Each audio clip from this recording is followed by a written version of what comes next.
The Torah is broken up into 54 Torah portions in the traditional recitation. Some of these Torah portions are not that interesting. But in the book of Genesis, there's a lot of interesting material.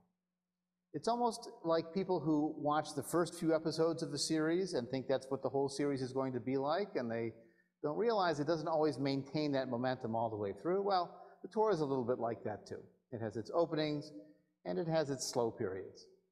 But this particular Torah portion for this week begins with a bang because it begins with movement. In fact, the name of it is Lekh-Lekha, go get going. And it's a story about migration, but it's also an origin story. In last week's Shabbat service, we looked at the portion called Noach, or about Noah, and that talked about the origin of the rainbow, and the origin of languages, and the origin of human dispersion, and the origin of getting drunk, because Noah was the first person to plant a vineyard and get drunk and fall down naked. And there's also perhaps the origin of shame for your parents, which probably is the origin of psychotherapy. So we have a lot of origin stories in that portion, but those are universal human origin stories. Now we're zeroing in on the origin story of one particular clan of people in that group.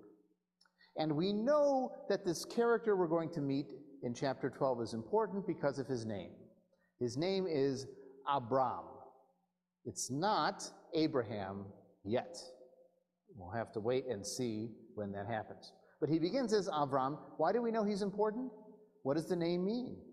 Av is father. Ram is exalted. Now, it's unlikely that his father named him Avram, knowing this is what he was going to turn into. We know that he's a stand-in character, or what's called an eponymous ancestor, someone that a later generation has claimed to be the founder of their dynasty. And we'll see why he's thought to be so important as we go through our Torah portion of this week. Now, traditionally, the Torah portions are broken up into 7 chunks, or aliyot, which would be a different person coming up to read a different part of the Torah portion. In this case, I've focused on 5 areas, 5 sections we're going to be discussing. Hopefully we'll get through all 5 in a reasonable time frame, because in the end, there are some things that are less interesting to us than they may be to others. So the story begins. The Hebrew God, Yahweh, or Yud-He-Vav-He, or Jehovah, or Adonai, if you were reading it traditionally, or Adoshem, if you wanted to be extra careful, or Hashem, if you want to be extra, extra, extra careful. There's a sense of a taboo around that name that you're not supposed to say it. But as we'll see, the fact that the name appears in this story becomes important in understanding the evolution of the text. So the Hebrew God Yahweh says to Abram, Lekh-Lekha, go yourself, or go with yourself, or really, really go, from the land of which you were born, and from the house of your father, to the land that I will show you. This actually becomes the basis of a song by Debbie Friedman, Lekh-Lekha, which is sometimes sung in Reformed congregations, but also in our own congregation as well. To leave the land of your birth, leave the house of your father, and go somewhere new. That is actually a radical statement in this time and place. You know, we are used to people moving far away from their parents. Well, maybe some of us are used to it. Some of us never get used to it. But the phenomenon of people moving far away from where they were born is unusual in human history. I remember they were doing a study of ancient genetics in England, and they had found a skeleton that dated back 8,000 years or something like that. And just for comparison, they tested the DNA of the people in the local town. And it turns out that one of the people living in the local town was a direct male line descendant of this person they had found buried 8,000 years ago. And part of you says, that's amazing. And part of you says, boy, that family is boring. Because they've been living in the same place for 8,000 years. In Jewish history, that would be almost unthinkable. So Abram leaving his home, going off to a new place, simply by the promise of a voice from who knows where, that is an unusual statement for this time and place. It's very usual for later Jewish history. And in fact, this is, again, an origin story for a people that have experienced exile, that are contemplating returning from exile from the very place that Abraham is living. He was born in Ur, which is in the south of Iraq. He's moved to Haran, which is in the north of Iraq. If you think about the Fertile Crescent in that map of the Middle East, going through the Tigris and Euphrates valleys, He's gone from the bottom end of the Persian Gulf up to the top, and now the promise is to go further down that Fertile Crescent. But to leave this land of civilization of what then is Babylonia, but will become Iraq, that is a statement of hope, but it's also a statement of hope to the people writing it, because they are living in Babylonia and hoping to return to that promised land, just as Abram does in their founding story.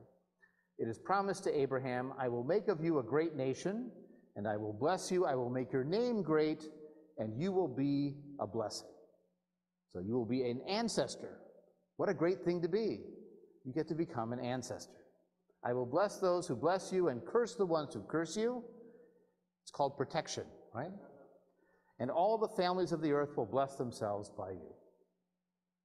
And so Abraham did in fact leave as God had commanded him, and Lot, who is his nephew, and Lot's father has died, so he's sort of an adopted son into Abram's house, goes with him. And Abram is 75 years old when he left Haran. Again, a sign of faith, to leave your home when you're 75 years old.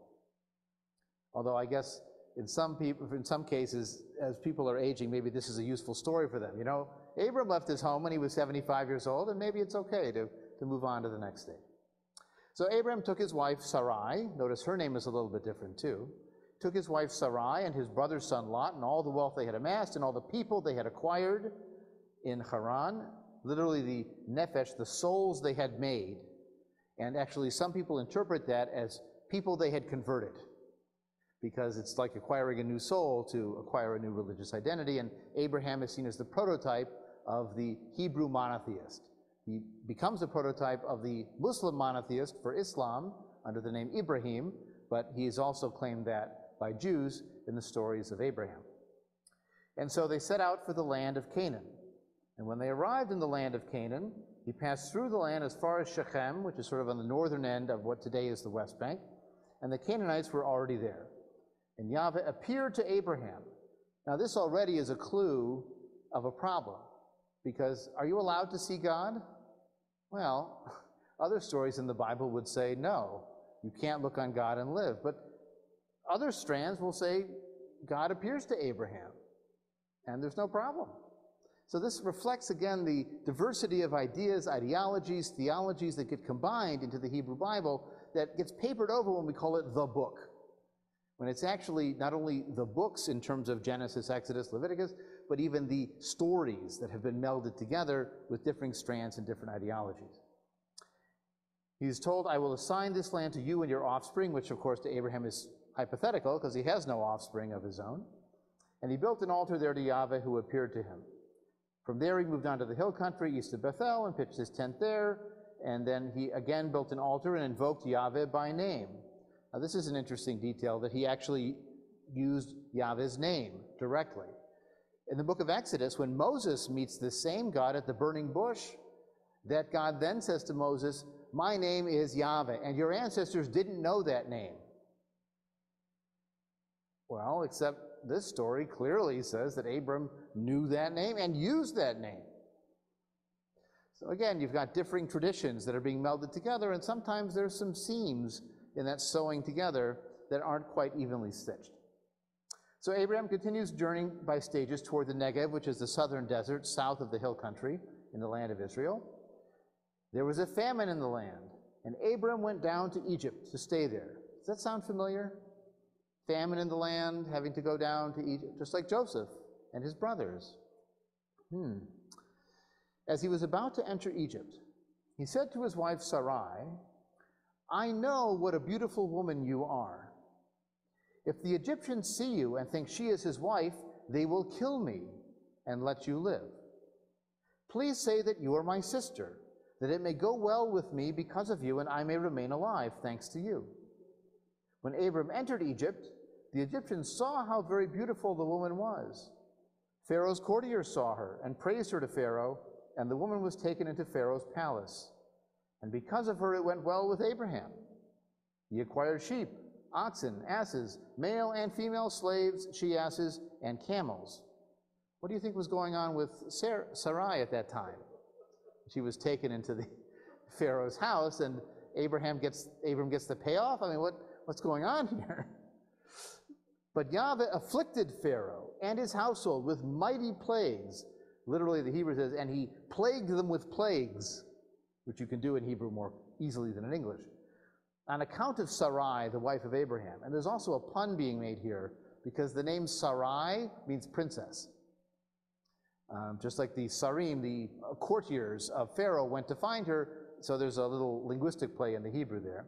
But they're afflicted with mighty plagues on account of Sarai. In fact, the rabbinic commentary says that Pharaoh actually never touched Sarai in the palace because he was afflicted with a plague the minute she went in. And so he never had a chance to do what we imagine was being done in that setting. That's again rabbinic commentary trying to soften the story, but as we read it, it could be much more salacious. Pharaoh sent for Abram and said, "What is this you have done to me? Why did you not tell me that she was your wife?" Now, it doesn't say here how Pharaoh figured it out. Maybe he had seers that could talk to the gods and find out what's this curse coming from. Maybe she gave it away. Maybe Abram gave it away at some point. In any case, Pharaoh goes on and says, "Why did you say, 'She is my sister, so I took her as my wife'? Now here is your wife. Take her and be gone." Notice here's someone else telling Abram, "Get going." But now it's get going out of Egypt. And this is again prefiguring another future part of the story where the exodus from Egypt is going back to the promised land. And so Pharaoh actually put agents in charge of Abraham, and they sent him off with his wife and all he possessed. So in the end, it was a profitable stop for Abraham, right? He acquired property and slaves and gold and donkeys, and he got his wife back too. And so they make their way out back to the promised land. Now, what happened to Sarai? What did she think of all this? We don't get her voice in this part of the story. Abram says, "Do this." As far as we know, she does. What do you think about Abram's behavior here? Well, it's worth evaluating. Again, remember, the rabbinic commentaries want to make him the hero, want to make him without flaw.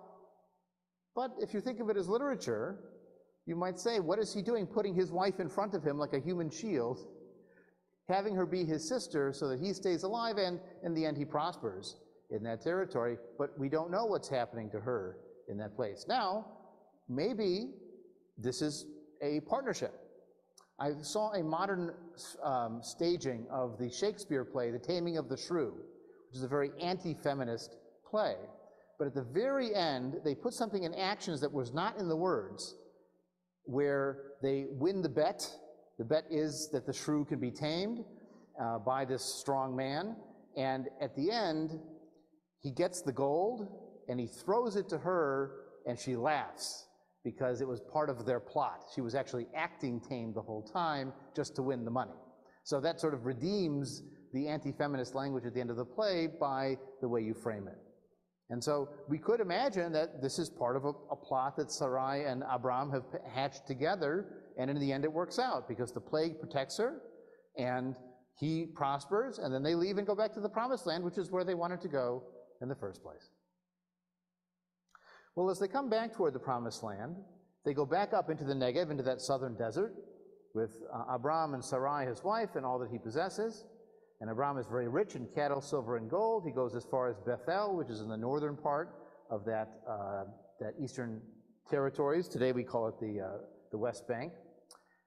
He pitched his tent between Bethel and Ai, two major cities, the site of the altar he had built there at first. And there again he invoked Yahweh by name. And Lot, who went with Abram, also had flocks and herds in tent. The land could not support them staying together. Not enough herding territory, not enough pasture land, simply not enough elbow room. They were jostling each other, and there was quarreling between the herders of Abram's cattle and those of Lot. And it reminds you, and this is again an indication it was written at a later time, the Canaanites and Perizzites were then dwelling in the land. In other words, not like now when we're writing it, you know. So it'd be like when you start a program and you might say, this is the land that was formerly owned by the Anasazi peoples. That's what this is saying. This is a land that was formerly owned by the Canaanites and Perizzites, but not anymore. It's not as if it were written contemporaneous to this moment. Abraham says to Lot that there be no strife between you and your herders and mine, Is not the whole land before you? Let us separate. If you go north, I'll go south. Dividing the land to make peace? Fascinating. Jordan decided he wanted the whole plain of the Jordan. This was before Yahweh had destroyed Sodom and Gomorrah, foreshadowing later in the Abraham saga, all the way to Zoar, what today is the desert of the Dead Sea Rift Valley. Back then, it's imagined was a fertile garden place to be, and so Lot takes the fertile land, the whole plain of the Jordan, and journeyed eastward, and Abram remained in the land of Canaan, which is more of the hill country, more in the center of what is today the land of Israel. And Lot settled in the cities of the plain, pitching his tents near Sodom. Now the inhabitants of Sodom were very wicked sinners against Yahweh, but it doesn't say what they did. Now today we have a word in English, a sodomite or sodomy, which is homosexual male sex. We'll see that is part of the story of Sodom in the later chapters. But at this point it just says they were wicked, and it's not exactly clear what their wickedness was. Again, commentators come in to try to guess what it would be. It could be interpersonal cruelty, it could be avarice and greed, it could be violence. It depends on the commentator how they interpret the violence of Sodom and their sins. But again, we know it's going to be destroyed. It was even alluded to here in this chapter. If they were destroyed, they must have done something wrong. That's the cosmology of the Hebrew Bible. And so Abram now says, after Lot has parted, raise your eyes and look out from where you are, to the north and the south, to the east and the west. I give you all the land that you see, to you and your offspring forever. This is the concept of the promised land. I will make of your offspring as the dust of the earth. So if one could count the dust of the earth, your offspring too can be counted. Now, this doesn't mean that Abram is the ancestor of the Chinese or of India. Those are peoples that cannot be counted. The Hebrew people, as we do in censuses and surveys all the time, we can count us, not in even on a scale comparable to the Chinese or to those of the Indian subcontinent. But this is the promise that was made, that your offspring will be great and numerous. Up, walk about the land, through its length and its breadth, for I give it to you. And this line jumped out at me today because I signed a certificate for our bat mitzvah tomorrow. It's a certificate towards a trip to Israel. And on the bottom of that certificate, the Jewish United Fund of Metropolitan Chicago has written this exact verse. Up, walk about the land through its length and breadth, for I give it to you. It's again the idea of a promised land and inheritance for all time to the Hebrew people. Abram moved into his tent and came to dwell at the terebinths of Mamre, which are in Hebron. If you watch the news, that's still there today because the cave of the patriarchs, the tomb of Abram, when he becomes Abraham, and Sarah, as she becomes Sarah from Sarai, that's claimed to be in Hebron. And so it remains a point of conflict between Muslims and Jews because it's claimed, Ibrahim is claimed as the ancestor of both traditions. Now we're actually going to jump past chapter 14, which is about a war between Abram and 4 kings that take Lot as a hostage. We don't need to dive into that. And there is a Canaanite king who praises Abram in the name of Yahweh. That's a fascinating detail, but again, time is of the essence. So in chapter 15, another word of Yahweh comes to Abraham, and this time in a vision. And here, God is given another role. It's much more of a clear covenant, an agreement in 2 ways. Fear not, Abram, I am a shield to you. Your reward shall be great. In fact, Magen Avraham, the shield of Abraham, is one of those appellations of God in Jewish tradition. But now Abraham decides to haggle a bit. O Lord Yahweh, what can you give me, seeing that I will die childless? You say I have these offspring. You're going to give me... I have no kids. The one in charge of my household is Damascus Eliezer, the Damascene, the person from Damascus, named Eliezer. He's going to take over because I have no kids. Since you've granted me no offspring, my steward will be my heir. What kind of status are you giving me here? The word of Yahweh came in reply. That one will not be your heir. None but your very own issue, the things that come out of your guts. What comes from you, that will be your heir. And in the vision, God took him outside and said, look toward heaven and count the stars if you are able to count them. So shall your offspring be. And so he trusted in God, and it was thought to him as tzedakah, as righteousness, as a merit. Having faith was promised, within the promises of God, is counted as one of Abraham's basic tenets. That's what makes, by the way, the binding of Isaac's story, which comes up in Genesis 22, that much more poignant, because he's been promised all these offspring. He's shown this wonderful faith. God gives him a son and then says, take the son and sacrifice him. And yet again, Abraham demonstrates his faith. It's why that story is so terrible, powerful, but also why it's brought in at the high holidays to remind people the value of faith in a traditional perspective. Then God said to him, now we're in verse 7, I am Yahweh who brought you out from Ur of the Chaldeans to assign this land to you as a possession. Literally, lerishta means like to be able to bequeath it to someone else. It's a property you can hand off. And another fascinating detail here is it's called Ur of the Kasdim, Ur of the Chaldeans. Well, in the time of Abraham, it wasn't called Ur of the Chaldeans. The time of those Jews living in Babylon and the exile who were imagining a return, it was called Ur of the Chaldeans. So again, a clue of when this is being written. It's this wish fulfillment projected back into the early history of Abraham going from Mesopotamia to the Promised Land. Well, we're going to use the language people know. It's Ur of the Chaldeans, because there might have been other Urs after all anyways. And then Abraham, again, haggles. Maybe this is part of our desire to question things. O Lord Yahweh, how will I know that I am to possess it? What's the confirmation? Came the reply, bring me a 3-year-old heifer, a 3-year-old she-goat, a 3-year-old ram, a turtle dove, and a young bird. He brought all these and cut them in half, placing each half opposite the other. He did not cut up the bird. Birds of prey came down on the carcass, and Abraham drove them away. As the sun was about to set, a deep sleep fell upon Abram, and a great dark dread descended upon him. And God said to Abraham, know well that your offspring will be strangers in a land not theirs, and they shall be enslaved and oppressed 400 years.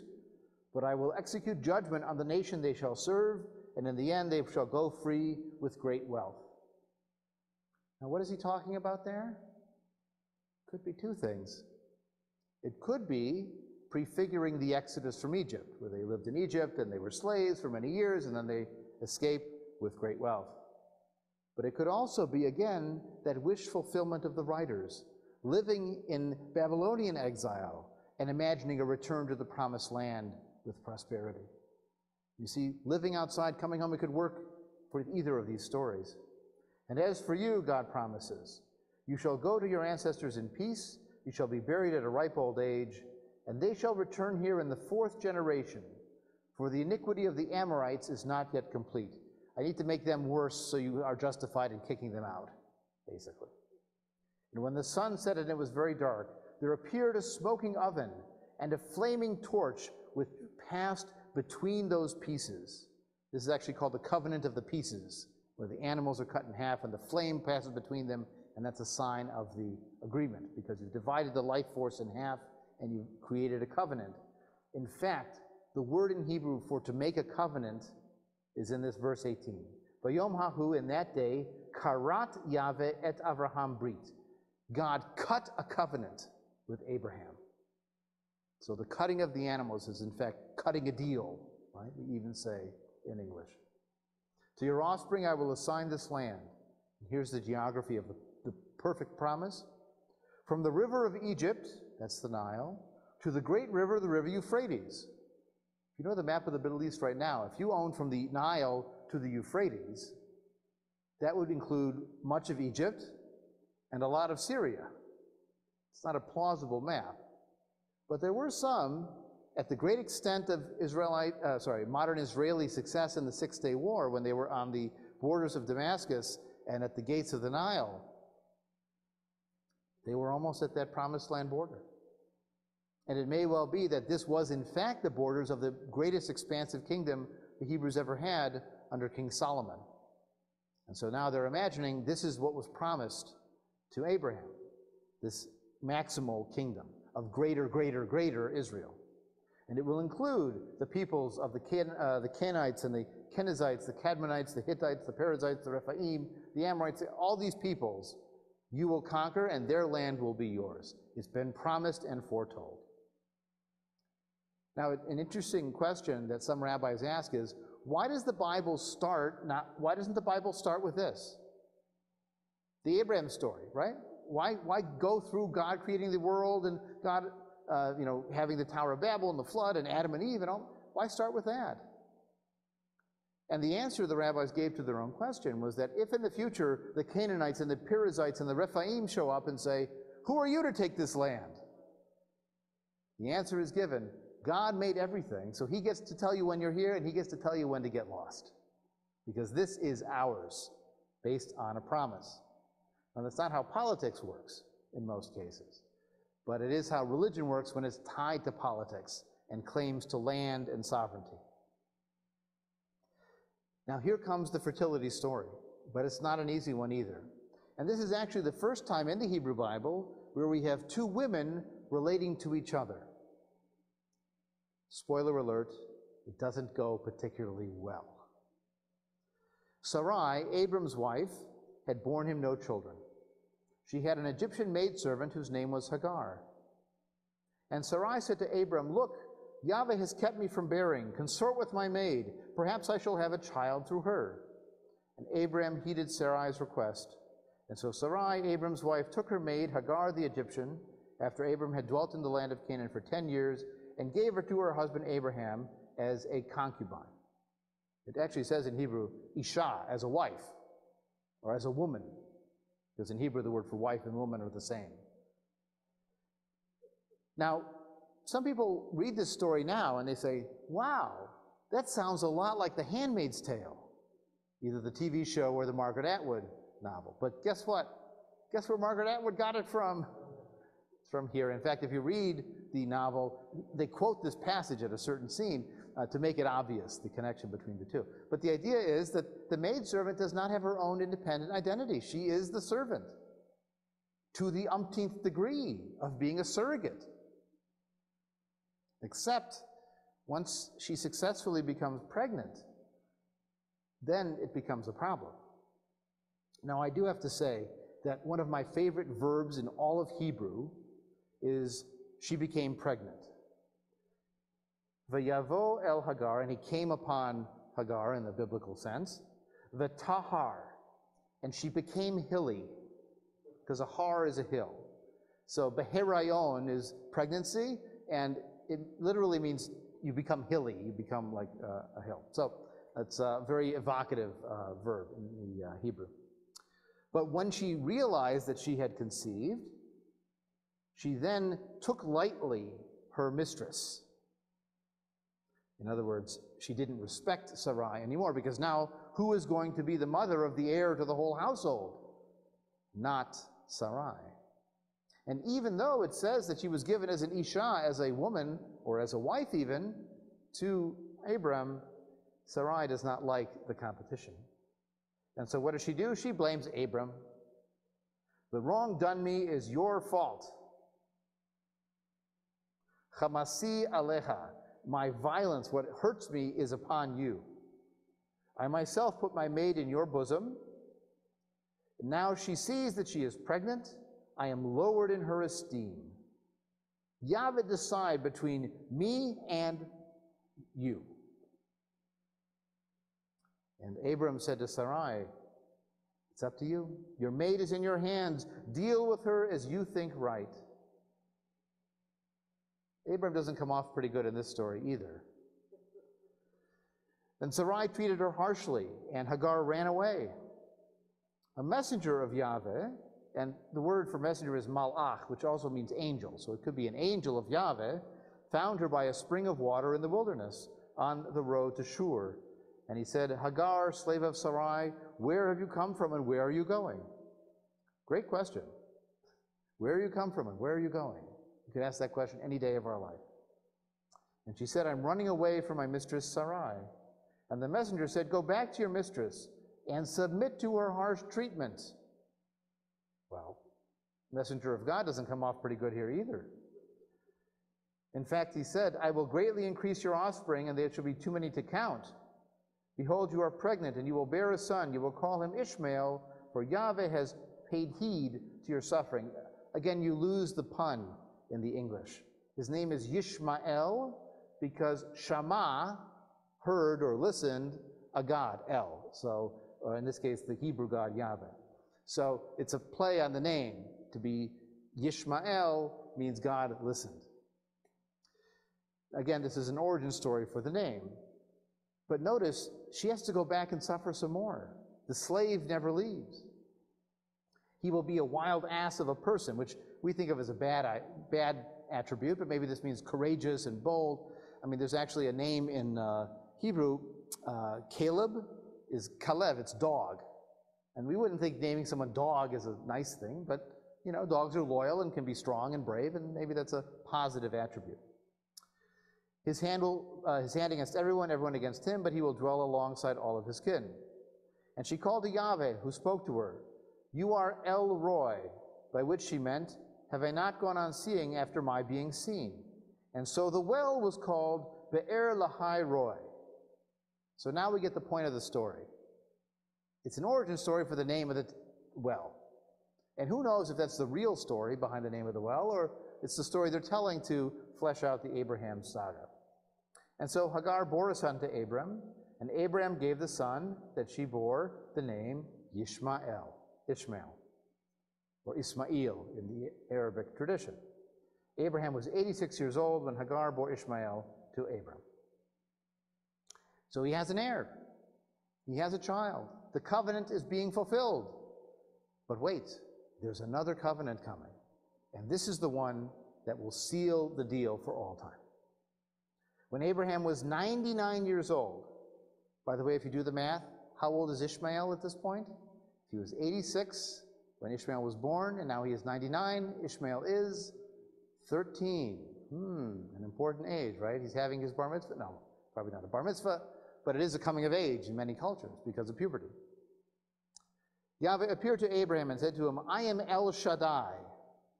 I am the God Almighty, although Shaddai also means breasts, so who knows what the original meaning of this is.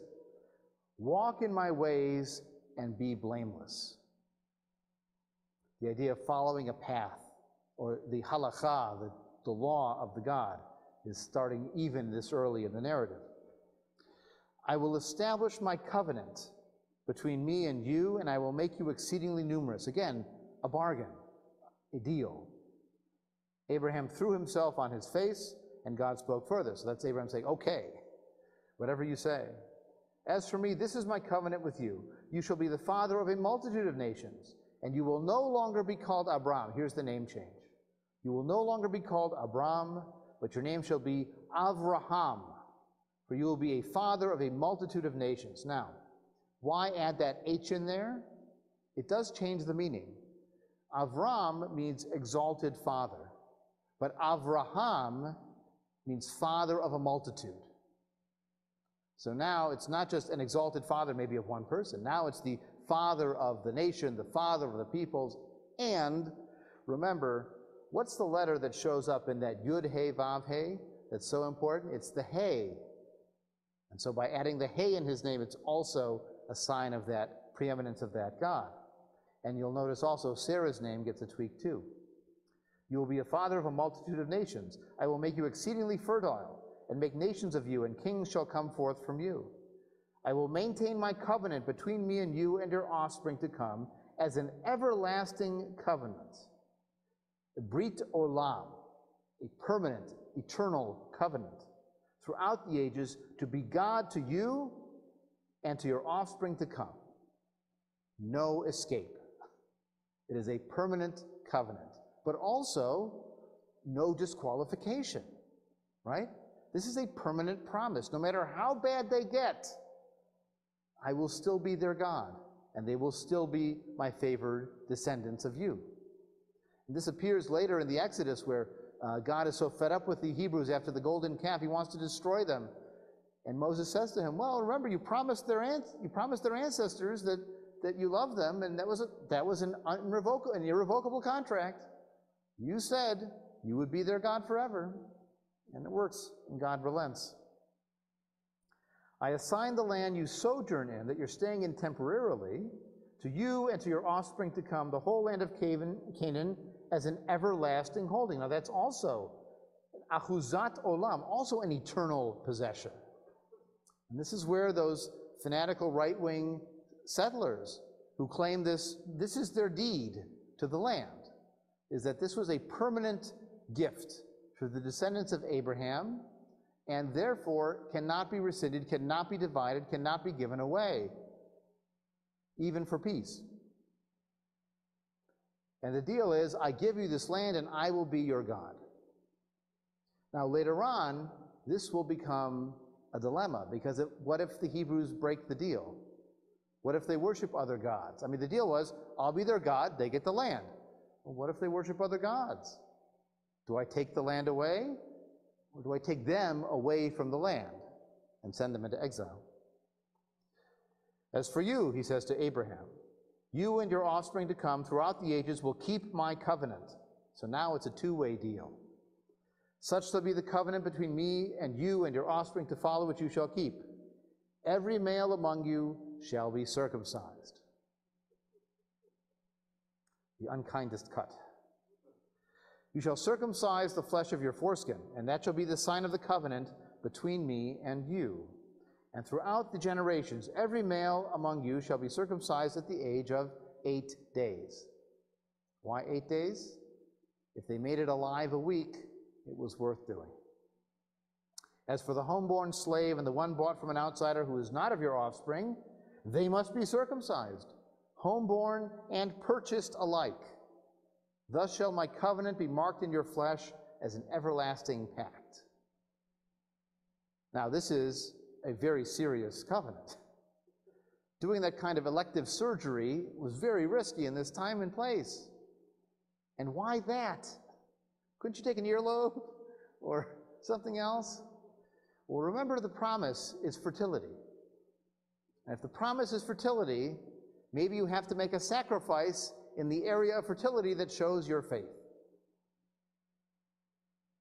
And so it may be the case that this is in fact a fertility rite to make a deal with the God for future offspring at the risk of the present. But the idea of this covenant to be marked in your flesh through the circumcision becomes a core ritual of baby welcoming in Jewish life. So much so that anybody who chooses not to circumcise their child gets looks from their family like they've done something horrific, even if they don't believe in a God who wants this kind of a bloody sacrifice anymore. They still feel like this is what you're supposed to do. By the way, remember that word for covenant, brit? If you pronounce that in Ashkenazi-style Hebrew, it would be bris. Just like Shabbat becomes Shabbos, that's where the word for a bris is. It means the covenant. It's an enactment of a covenant, going back to the story of Abraham. It also points out, if any male who is uncircumcised fails to circumcise the flesh of his foreskin, that person will be cut off from his kin. He has broken my covenant. This comes to play in the Hellenistic period, where some Jews try to hide their circumcision or even stop circumcising their sons to fit in better at the Greek gym, where they do naked athletics. The circumcision becomes an even more important symbol in that period. And God says to Abraham, as for your wife Sarai, do not call her Sarai. Her name is now Sarah, with the hay. Again, notice that hay. I will bless her. Indeed, I will give you a son by her. I will bless her so that she shall give rise to nations. Rulers of people shall issue from her. Now Abraham throws himself on his face again, but this time he laughs. Vayitzchak. And he laughed.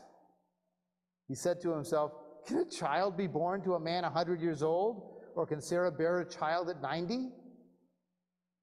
If you heard that name, Yitzchak, it's already there. He laughed about it. And God says, and so before that, Abraham remembers, oh yeah, I already have a son. Do I need Sarah to have a son? I have a son. Abraham said to God, may Ishmael live by your favor. Don't forget about Ishmael. He's my firstborn.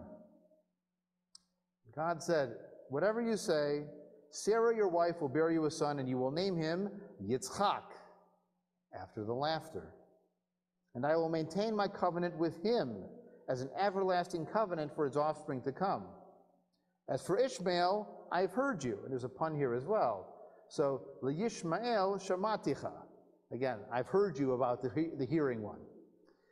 I hereby bless him. I make him fertile and numerous. He will be the father of 12 chieftains, and I will make of him a great nation. So Ishmael will get his, but it won't be the core line of descent. It will be Abraham to Isaac, not Abraham to Ishmael.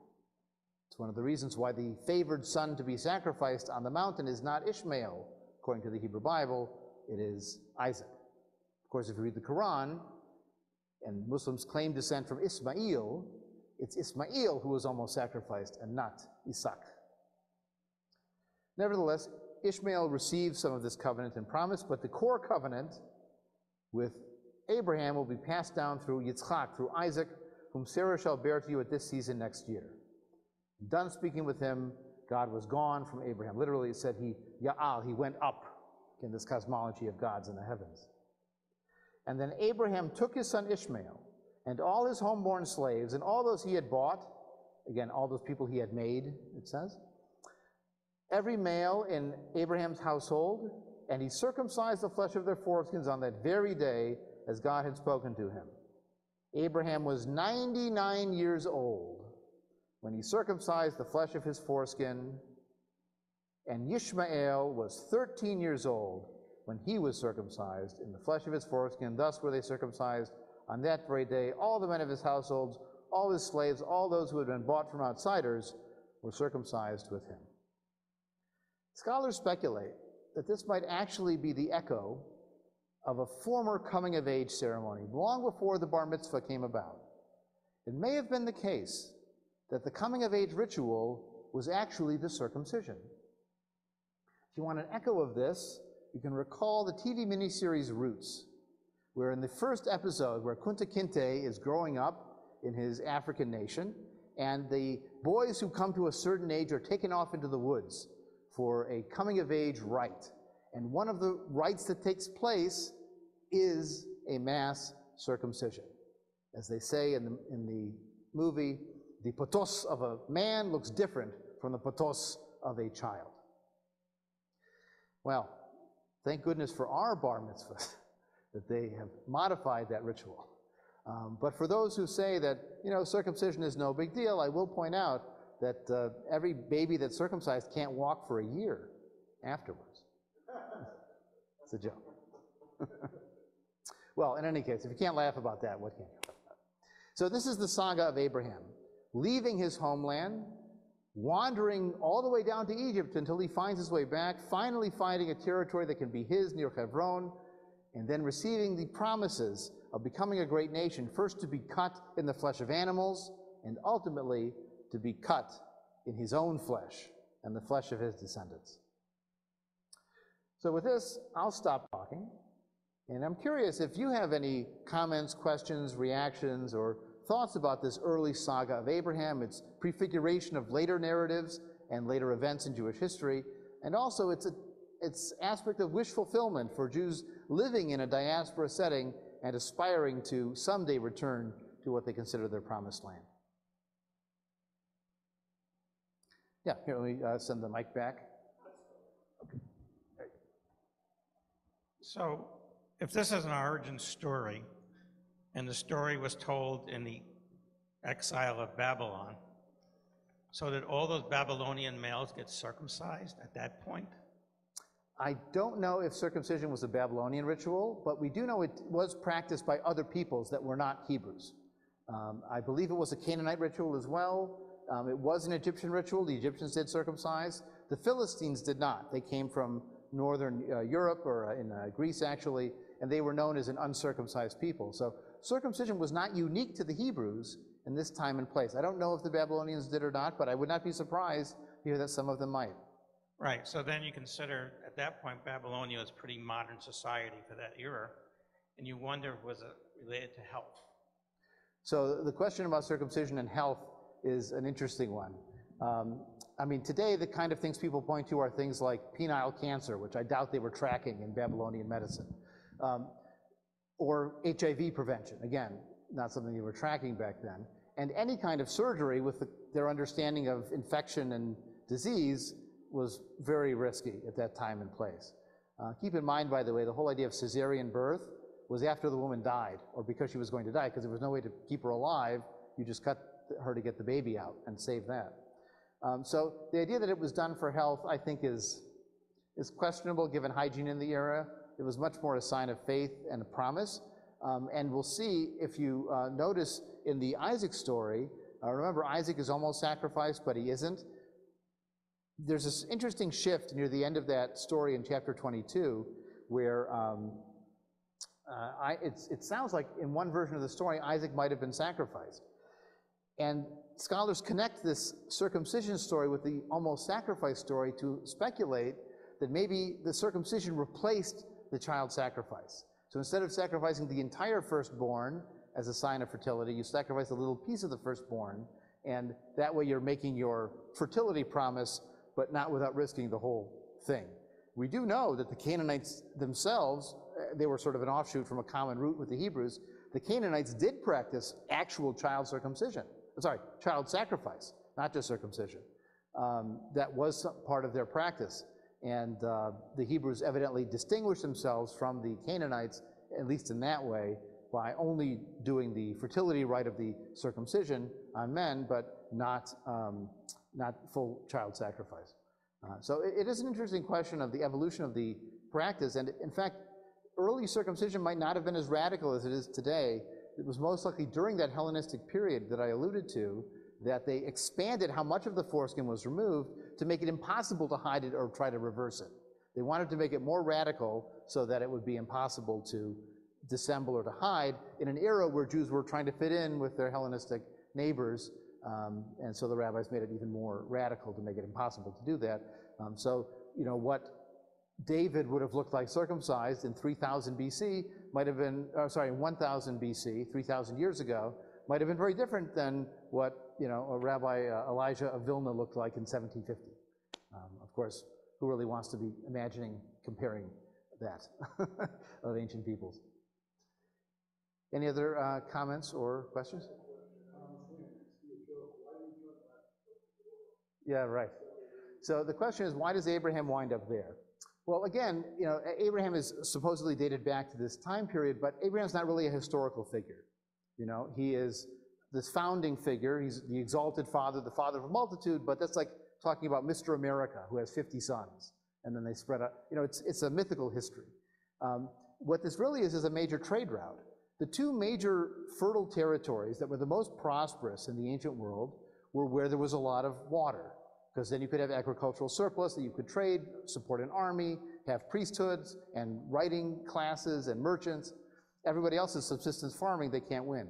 The two major fertile areas are the Fertile Crescent, the Tigris-Euphrates Valley, and the Nile Delta. And so where is the land of Canaan? It's right in between the two. So it is the most prosperous trade route between those two large empires. But it also becomes a crossroads for war, because when those empires are trying to expand, guess what they're trying to conquer? They're going for each other. Right. So they keep running into each other in the land of Israel, and they become the victims. In fact, that maximal kingdom that's promised to Abraham here, but might have actually been the size of King Solomon's empire, only happened when both Egypt and Mesopotamia were in disorder, because they were invaded from the outside.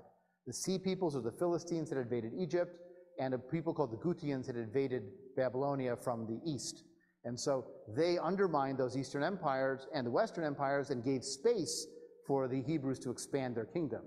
But it was only because of that. And as they got their acts together in Egypt and in Mesopotamia, they encroached and ultimately destroyed the Hebrew kingdom, leading to that exile. So why does Abraham leave? And why does he go to the place without oil, as you say? Well, obviously oil wasn't so valuable back then. It was a novelty.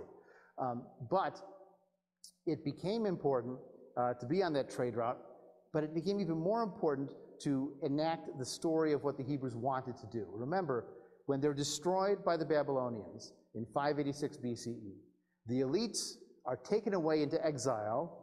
Where? Into Babylonia, into the land that Abraham comes from.